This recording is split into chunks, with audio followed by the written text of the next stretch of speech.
ਵਾਹਿਗੁਰੂ ਜੀ ਕਾ ਖਾਲਸਾ ਵਾਹਿਗੁਰੂ ਜੀ ਕੀ ਫਤਿਹ।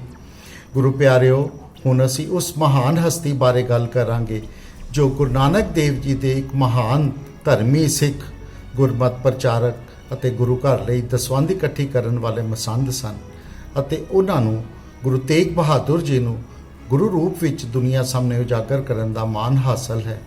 ਉਹ ਹਨ ਗੁਰੂ ਹਰਗੋਬਿੰਦ ਸਾਹਿਬ ਜੀ ਦੇ ਸਮੇਂ ਦੇ ਇੱਕ ਮਹਾਨ ਧਰਮੀ ਸਿੱਖ, ਗੁਰੂ ਘਰ ਦੇ ਪ੍ਰੇਮੀ ਅਤੇ ਸੇਵਕ ਬਾਬਾ ਮੱਖਣ ਸ਼ਾਹ ਲੁਬਾਣਾ ਜੀ। ਦਰਅਸਲ ਗੁਰੂ ਤੇਗ ਬਹਾਦਰ ਜੀ ਦੇ ਜੀਵਨ ਵਿੱਚ ਦੋ ਸ਼ਾਹ ਆਏ ਹਨ। ਇੱਕ ਸ਼ਾਹ ਨੇ ਗੁਰੂ ਸਾਹਿਬ ਜੀ ਨੂੰ ਗੁਰੂ ਰੂਪ ਵਿੱਚ ਦੁਨੀਆ ਸਾਹਮਣੇ ਉਜਾਗਰ ਕੀਤਾ ਅਤੇ ਦੂਸਰੇ ਸ਼ਾਹ ਭਾਈ ਲੱਖੀ ਸ਼ਾਹ ਵਣਜਾਰਾ ਜੀ ਨੇ ਗੁਰੂ ਸਾਹਿਬ ਜੀ ਦਾ ਸੰਸਕਾਰ ਕੀਤਾ। ਬਾਬਾ ਮੱਖਣ ਸ਼ਾਹ ਜੀ ਦਾ ਜਨਮ ਕਾਠੀਆਵਾੜ, ਗੁਜਰਾਤ ਵਿਖੇ ਸੰਨ 1619 ਨੂੰ ਹੋਇਆ ਸੀ।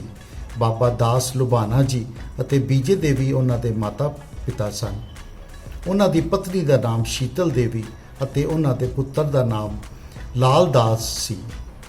ਇਹ ਕਿਹਾ ਜਾਂਦਾ ਹੈ ਕਿ ਉਹਨਾਂ ਦੇ ਪੁੱਤਰ ਨੇ ਖੰਡੇ ਬਾਟੇ ਦੀ ਪਹੁਲ ਲਈ ਸੀ ਅਤੇ ਉਸ ਦੇ ਬਾਅਦ ਉਸ ਦਾ ਨਾਮ ਨਾਇਕ ਜਵਾਹਰ ਸਿੰਘ ਰੱਖਿਆ ਗਿਆ ਸੀ। ਉਹ ਚਮਕੌਰ ਦੀ ਲੜਾਈ ਵਿੱਚ ਸ਼ਹੀਦ ਹੋ ਗਿਆ ਸੀ। ਬਾਬਾ ਮੱਖਣ ਸ਼ਾਹ ਜੀ ਨੇ ਆਪਣੀ ਮੁੱਢਲੀ ਵਿੱਦਿਆ ਵਿਜੇਨਗਰ ਤੋਂ ਪ੍ਰਾਪਤ ਕੀਤੀ ਸੀ। ਉਹ ਇੱਕ ਬੁੱਧੀਮਾਨ, ਵਫਾਦਾਰ ਅਤੇ ਚੰਗੇ ਮਨੁੱਖਤਾਵਾਦੀ ਸਨ। ਉਹ ਸੰਸਕ੍ਰਿਤ ਭਾਸ਼ਾ ਦੇ ਵਿਦਵਾਨ ਸਨ ਅਤੇ ਉਹਨਾਂ ਨੇ ਪੁਰਤਗਾਲੀ, ਅੰਗਰੇਜ਼ੀ ਅਤੇ ਕਈ ਵਿਦੇਸ਼ੀ ਭਾਸ਼ਾਵਾਂ ਵਪਾਰੀ ਵਜੋਂ ਆਪਣੀ ਯਾਤਰਾ ਦੌਰਾਨ ਸਿੱਖੀਆਂ ਸਨ।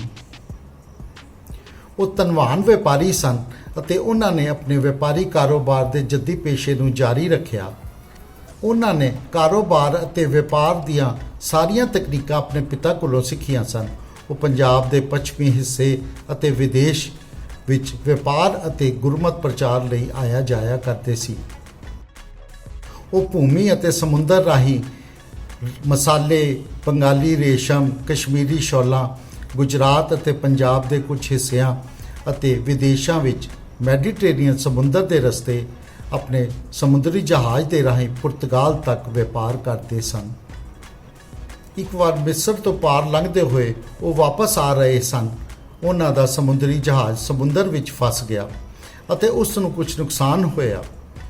ਮੱਖਣ ਸ਼ਾਹ ਜੀ ਨੂੰ ਜਦੋਂ ਲੱਗਾ ਕਿ ਇਹ ਜਹਾਜ਼ ਡੁੱਬ ਜਾਏਗਾ ਤਾਂ ਬਾਬਾ ਮੱਖਣ ਸ਼ਾਹ ਜੀ ਨੇ ਪੂਰੀ ਤਰ੍ਹਾਂ ਲਾਚਾਰ ਹੋਣ ਤੇ ਪਰਮਾਤਮਾ ਅੱਗੇ ਅਰਦਾਸ ਕੀਤੀ ਕਿ ਕਿਰਪਾ ਕਰਕੇ ਮੇਰੇ ਜਹਾਜ਼ ਨੂੰ ਅਤੇ ਮੇਰੇ ਆਦਮੀਆਂ ਨੂੰ ਬਚਾ ਲਵੋ ਅਤੇ ਕਿਰਪਾ ਕਰਕੇ ਇਹ 500 ਸੋਨੇ ਦੀਆਂ ਮੋਹਰਾਂ ਨਿਮਾਨੀ ਭੇਟ ਵਜੋਂ ਸਵੀਕਾਰ ਕਰੋ। ਉਹਨਾਂ ਦੀ ਅਰਦਾਸ ਪਰਮਾਤਮਾ ਦੀ ਦਰਗਾਹ ਵਿੱਚ ਸੁਣੀ ਗਈ ਅਤੇ ਚਮਤਕਾਰੀ ਢੰਗ ਨਾਲ ਸਮੁੰਦਰ ਸ਼ਾਂਤ ਹੋ ਗਿਆ ਅਤੇ ਉਹਨਾਂ ਦਾ ਜਹਾਜ਼ ਖਤਰਨਾਕ ਚਟਾਨਾਂ ਤੋਂ ਪਾਰ ਲੰਘਦਾ ਹੋਇਆ ਨੇੜੇ ਦੇ ਸੂਰਤ ਬੰਦਰਗਾਹ ਤੇ ਪਹੁੰਚ ਗਿਆ ਸੀ। ਹੁਣ ਉਹਨਾਂ ਦਾ ਇੱਕੋ ਮਿਸ਼ਨ ਸੀ ਕਿ ਉਹ ਆਪਣੀ ਸੁਖਨਾ ਪੂਰੀ ਕਰਨ ਅਤੇ ਆਪਣੇ ਗੁਰੂ ਅੱਗੇ ਸ਼ੁਕਰਾਨੇ ਦੀਆਂ 500 ਮੋਹਰਾਂ ਭੇਟ ਕਰਨ। ਗੁਰੂ ਹਰਕ੍ਰਿਸ਼ਨ ਜੀ ਦੇ ਆਖਰੀ ਬਚਨਾਂ ਬਾਬਾ ਬਕਾਲੇ ਕਿ ਹੁਣ ਅਗਲਾ ਗੁਰੂ ਬਕਾਲੇ ਵਿਖੇ ਮਿਲੇਗਾ ਤੋਂ ਬਾਅਦ ਬਾਬਾ ਮੱਖਣ ਸ਼ਾਹ ਜੀ ਆਪਣੇ ਸਾਥੀਆਂ ਸਮੇਤ ਅਗਸਤ 1664 ਨੂੰ ਬਾਬੇ ਬਕਾਲੇ ਚਲੇ ਗਏ। ਬਾਬਾ ਮੱਖਣ ਸ਼ਾਹ ਜੀ ਹੁਣ ਖੁਸ਼ ਸੀ ਕਿ ਬਕਾਲੇ ਵਿਖੇ ਉਹ ਆਪਣੇ ਗੁਰੂ ਨੂੰ ਮਿਲਣਗੇ। ਪਰ ਬਕਾਲਾ ਪਹੁੰਚ ਕੇ ਲਗਭਗ 22 ਵਿਅਕਤੀਆਂ ਨੂੰ ਗੁਰੂ ਬਣੇ ਬੈਠੇ ਵੇਖ ਕੇ ਬਾਬਾ ਮੱਖਣ ਸ਼ਾਹ ਜੀ ਉਲਝਣ ਵਿੱਚ ਸਨ ਕਿ ਹੁਣ ਗੁਰੂ ਨੂੰ ਕਿਵੇਂ ਲੱਭਿਆ ਜਾਵੇ।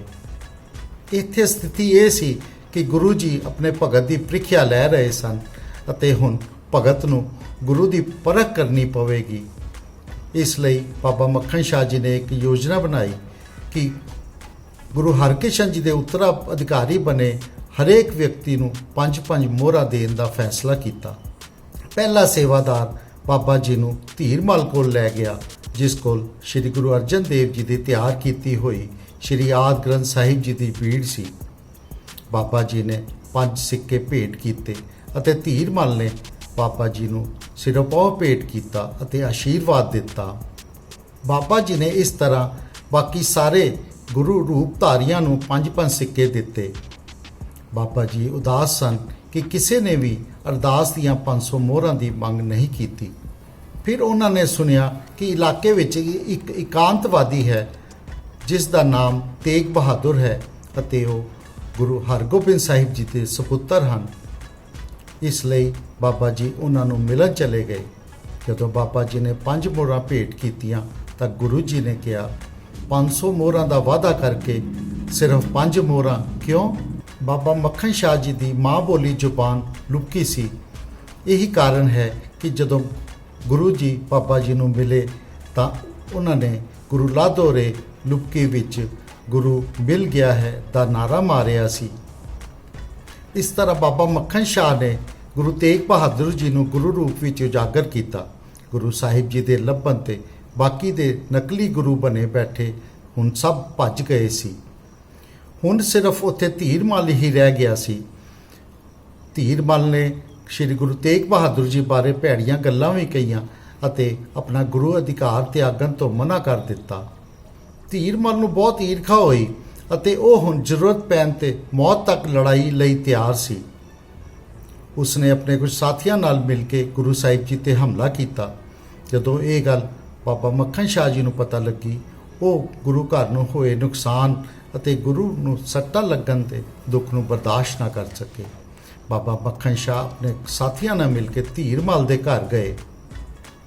ਉੱਥੇ ਤਗੜੀ ਲੜਾਈ ਤੋਂ ਬਾਅਦ ਧੀਰਮਲ ਉਸਦੇ ਮਸੰਦਾਂ ਅਤੇ ਉਸਦੇ ਕਿਰਾਏ ਦੇ ਲਏ ਹੋਏ ਡਾਕੂਆਂ ਵਿੱਚੋਂ ਹਰੇਕ ਨੂੰ ਗ੍ਰਿਫਤਾਰ ਕਰਕੇ ਗੁਰੂ ਤੇਗ ਬਹਾਦਰ ਜੀ ਦੇ ਦਰਬਾਰ ਵਿੱਚ ਲਿਆਂਦਾ ਅਤੇ ਬਾਬਾ ਜੀ ਨੇ ਧੀਰਮਲ ਨੂੰ ਸੰਬੋਧਿਤ ਕਰਦੇ ਹੋਏ ਬਾਬਾ ਮੱਖਣ ਸ਼ਾਹ ਜੀ ਨੇ ਕਿਹਾ ਕਿ ਮੈਂ ਤੁਹਾਡੀ ਜਾਨ ਸਿਰਫ ਇਸ ਲਈ ਬਖਸ਼ੀ ਹੈ ਕਿ ਤੁਸੀਂ ਗੁਰੂ ਸਾਹਿਬ ਜੀ ਦੇ ਭਤੀਜੇ ਹੋ, ਨਹੀਂ ਤਾਂ ਮੈਂ ਤੁਹਾਡੇ ਵਰਗੇ ਕਾਇਰ ਨੂੰ ਨਸ਼ਟ ਕਰਨ ਲੱਗਿਆ ਸੰਕੋਚ ਨਾ ਕਰਦਾ।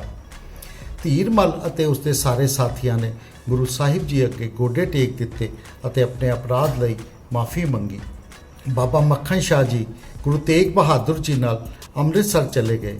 ਜਦੋਂ ਗੁਰੂ ਸਾਹਿਬ ਜੀ ਅਤੇ ਹੋਰ ਸਿੱਖ ਸ਼੍ਰੀ ਹਰਿਮੰਦਰ ਸਾਹਿਬ ਜੀ ਦੇ ਪਵਿੱਤਰ ਸਥਾਨ ਤੇ ਮੱਥਾ ਟੇਕਣ ਪਹੁੰਚੇ ਤਾਂ ਦਰਬਾਨਾਂ ਨੇ ਅੰਦਰੋਂ ਹਰਿਮੰਦਰ ਸਾਹਿਬ ਜੀ ਦੇ ਦਰਵਾਜ਼ੇ ਬੰਦ ਕਰ ਲਏ, ਕਿਉਂਕਿ ਅੰਮ੍ਰਿਤਸਰ ਅਤੇ ਹਰਿਮੰਦਰ ਸਾਹਿਬ ਜੀ ਦਾ ਕਬਜ਼ਾ ਹਰਜੀ ਮਿਹਰਬਾਨ ਦੇ ਪੁੱਤਰ ਕੋਲ ਸੀ।